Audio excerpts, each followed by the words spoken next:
Chairman. General Van Herk, how many times have you specifically briefed the President of the United States about the situation at the border? Congressman, I have not personally briefed the President of the United States.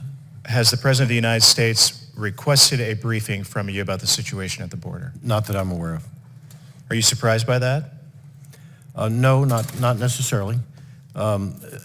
He works closely with, obviously, the Secretary and senior leaders, but I'm not necessarily surprised. It's been said many times already, 107,375 Americans have died from drug overdoses, specifically related to fentanyl, leading cause of death of Americans my age in this country today. And we know that the vast majority of that fentanyl is coming across the southern border. It surprises me greatly. Frankly, it angers me that the President of the United States of America is so tone deaf and has turned a blind eye that he's not asking the top general in the United States of America tasked with overseeing drug interdiction at our southern border to come and brief him on the leading cause of the death of Americans of working age in this country. What is the specific role that you are playing at the border to stop drugs from coming into this country? So to be clear, I am in support of Homeland Security. I don't have a direct role. I can't enforce the law because posse comitatus prevents me from doing that day to day. So my direct role is providing support, such as intel analysis, detection and monitoring, those types of things, but I'm not authorized to provide the support that you're talking about. What is Northcom doing at the southern border?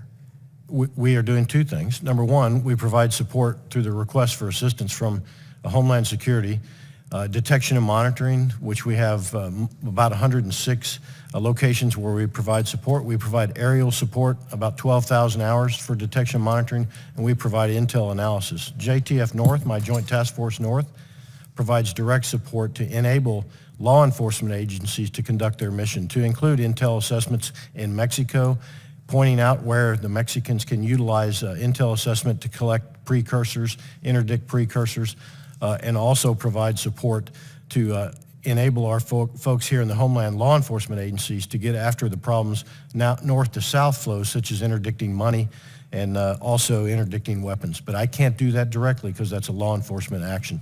But could the President ask you to do that?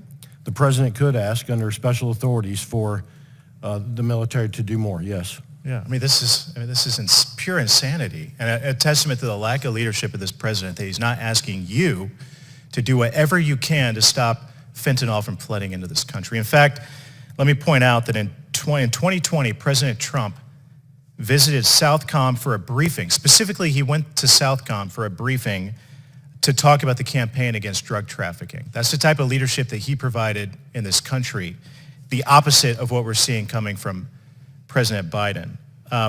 Mr. Chairman, it's unbelievable to me that this president has completely ignored this situation. That I'm baffled by it, that the general has not briefed the President of the United States directly and shown that kind of leadership, knowing that he could, as you just said, he could ask you to do more at the border, and he's not asking you to do it. There's not a family in my district in Northeast Indiana anymore that I talk to who isn't directly affected by the drug epidemic in this country, and that the President of the United States won't go to his top general in charge of protecting our southern border and stopping drugs from coming in here when he could is just, it's absolutely, it's shameful, and I'm going to continue to do whatever I can to make sure that we get a president in the White House who's paying attention to the southern border. So with that, Mr. Chairman, I yield back.